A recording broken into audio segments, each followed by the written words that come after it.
Assalamualaikum.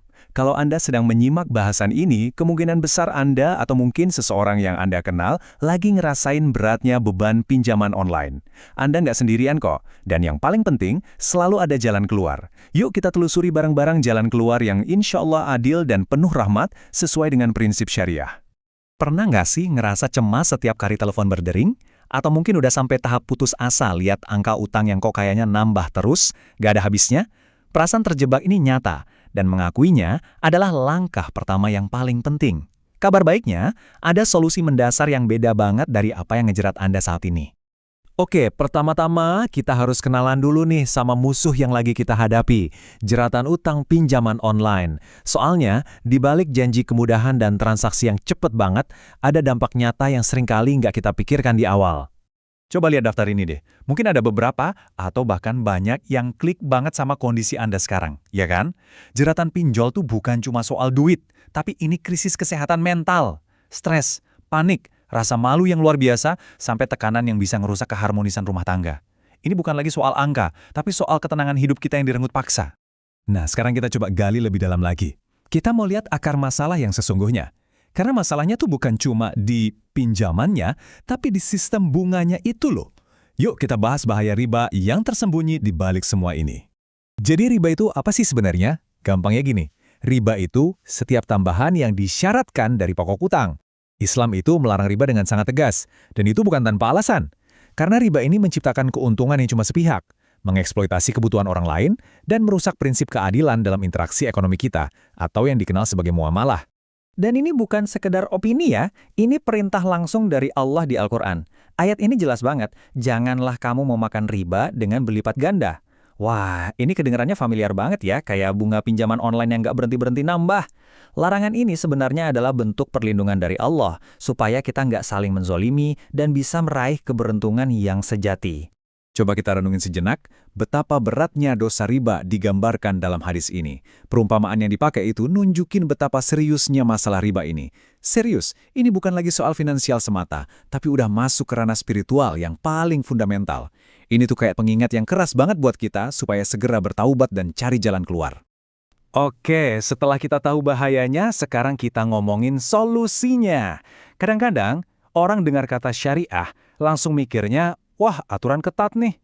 Padahal dalam urusan muamalah, syariah itu justru datang sebagai jalan yang penuh rahmat, sebuah alternatif yang adil dan, yang paling penting, menenangkan jiwa. Nah, di slide ini kelihatan banget bedanya. Kayak langit sama bumi kan? Di satu sisi, ada sistem pinjol konvensional yang basisnya bunga, eksploitatif. Di sisi lain, syariah nawarin prinsip tolong-menolong atau ta'awun. Bukan keuntungan sepihak, tapi keadilan. Bukan tekanan, tapi empati dan kelonggaran buat yang lagi kesulitan. Di satu sisi ada sistem yang ngejerat, di sisi lain ada sistem yang nolong. Ini benar-benar perubahan cara pandang yang total. Jadi poin krusialnya tuh ini, syariah itu bukanlah batasan, justru sebaliknya, syariah itu kayak perisai. Tujuannya adalah melindungi kita dari praktek yang zolim dan merusak, sekaligus membangun sistem ekonomi yang membawa kebaikan buat semua orang, bukan cuma segelintir pihak aja. Baik, kita udah paham masalahnya, udah lihat solusinya. Sekarang, bagian paling penting, langkah-langkah praktisnya. Gimana caranya keluar dari jeratan utang ini secara nyata? Yuk, kita bedah satu persatu 6 langkah ini. Pertama, dan ini fondasinya, taubat. Akui dulu di hadapan Allah kalau kita salah, udah terlibat riba, terus kuatkan niat untuk lunasin pokok utangnya saja. Kedua, audit finansial, wajib. Catat semua utang dan pisahin dengan jelas mana pokoknya, mana bunganya. Ini krusial buat negosiasi nanti. Ketiga, likuidasi aset atau tasfiyah. Coba lihat aset apa yang bisa dijual buat nutupin pokok utang. Mungkin berat, tapi ini langkah untuk membebaskan diri. Keempat, negosiasi damai atau sulh. Ini upaya kita cari jalan tengah. Kelima, kalau negosiasi buntu, jangan nyerah. Kita bisa pakai jalur mediasi resmi kayak OJK. Dan yang terakhir tapi paling penting, keenam, iringi semua usaha ini dengan doa dan ikhtiar tanpa henti. Sekarang kita fokus sebentar ke bagian negosiasi atau sulh ya. Ini kuncinya nih. Selalu komunikasi secara resmi, misalnya lewat email, biar ada jejak digitalnya.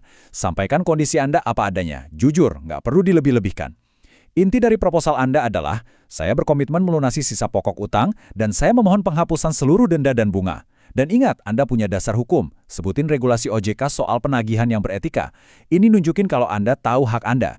Dan ini bisa memperkuat posisi tawar Anda. Setelah semua perjuangan itu, apa sih yang nunggu kita di ujung sana? Nah, ini dia tujuan akhirnya. Hidup yang tenang, yang berkah, dan damai tanpa beban riba. Ini bukan cuma soal bebas utang secara finansial, tapi soal ketenangan batin yang nggak ternilai harganya. Usaha kita di dunia nyata harus banget diimbangin sama senjata spiritual. Rasulullah Shallallahu Alaihi Wasallam itu udah ngajarin kita doa-doa yang dahsyat banget. Doa yang pertama, kita minta dicukupkan dengan rizki halal biar nggak ngelirik yang haram lagi. Doa yang kedua, kita minta perlindungan dari segala macam kesusahan. Dan di dalamnya disebut secara spesifik, perlindungan dari lilitan utang dan tekanan orang lain. Coba deh, amalkan doa-doa ini dengan keyakinan penuh. Ayat ini kayak penegas, kayak garansi dari semua usaha kita. Ini adalah janji keadilan dari Allah. Kalau kita bertaubat, hak kita ya pokok harta kita. Nggak kurang, nggak lebih. Prinsipnya jelas banget. Kita nggak mendolimi pemberi pinjaman dengan nggak bayar sama sekali, dan kita juga nggak mau didolimi dengan bayar bunga. Ini baru namanya keadilan yang sempurna. Jadi setelah kita bahas semuanya, pertanyaannya balik lagi ke Anda. Perjalanan ini mungkin nggak akan gampang, tapi jalan keluarnya itu ada dan jelas banget. Jadi, siapkah Anda mengambil langkah pertama hari ini? Memulai dengan niat tobat yang tulus, berani mengaudit keuangan, dan berani bernegosiasi demi menjemput kehidupan yang jauh lebih berkah dan tenang. Semoga Allah mudahkan jalan kita semua.